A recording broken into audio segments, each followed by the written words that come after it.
வரலாற்றுக்கு முந்தைய மனிதர்கள் அவர்களின் இயற்பெயர்களால் நினைக்கப்படுவதில்லை, அவர்களின் பட்டப்பெயர்களால் தான் அவர்கள் நினைக்கப்படுகிறார்கள். எனவே ஆபிரகாம், சாரா, ஹேகர் எல்லாமே அவர்களின் பட்டப்பெயர்களே. ஆபிரகாம் யூப்ரட்டிஸ் நதிக்கு கிழக்கிலிருந்து எகிப்து வந்ததால் அப்பிரு அகம், அப்பிரகம், ஆபிரகாம் என்று பெயரிடப்பட்டதாக அமெரிக்கன் பைபிளை மேற்கோள் காட்டி மாசோ விக்டர் நிறுவியுள்ளார். அப்ரஹாம் என்பதன் பொருள் அந்த பக்கத்தவர் என்பது. ஹீப்ரு என்ற அவர்களின் மொழியும் அப்படியே பெயர் பெற்றது. அப்பிரு, ஹெப்பிரு, ஹீப்ரு.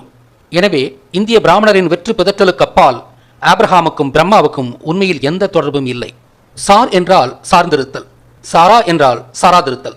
அதாவது சாரா தனது கணவனான ஆபிரஹாமை சார்ந்து வாழவில்லை. பெண்கள் தாங்கள் மணந்த கணவரையே தங்களின் பாதுகாப்புக்கும் சுகத்திற்கும் சார்ந்திருப்பது பன்னெடுங்கால வழமை. சாராவை பொறுத்த மட்டில் இது அப்படியே தலைகீழ்.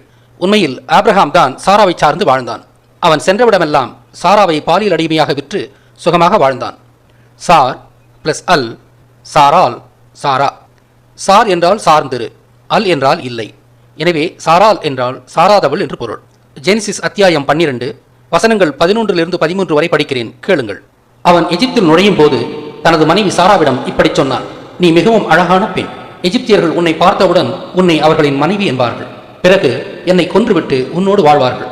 எனவே நீ எனது சகோதரி என்று சொன்னால் உனக்காக என்னை நன்றாக நடத்துவார்கள். எனது உயிரும் உன்னால் தப்பும். இப்படியாக தனது உயிரை காக்கும்படி சாராவிடம் வேண்டினான் ஆபிரகாம். இந்த வரலாற்று உண்மையை சாரா என்ற பெயர் தக்க வைத்துள்ளது.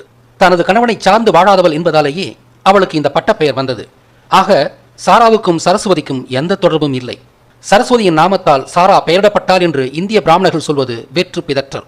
சாரா குளிர்ந்த கசார் பகுதியிலிருந்து வந்ததால் வெள்ளையாக இருந்தாள். இதைத்தான் அவள் அழகாக இருந்தாள் என்று பதியப்பட்டுள்ளது. அக்கால எகிப்தியர்கள் கருப்பாகவும் மாநிறமாகவும் இருந்ததால் அவர்கள் வெள்ளையாய் இருந்த சாராவின் மீது காதல் கொள்வார்கள் என்று ஆபிரகாம் அறிந்திருந்தார்.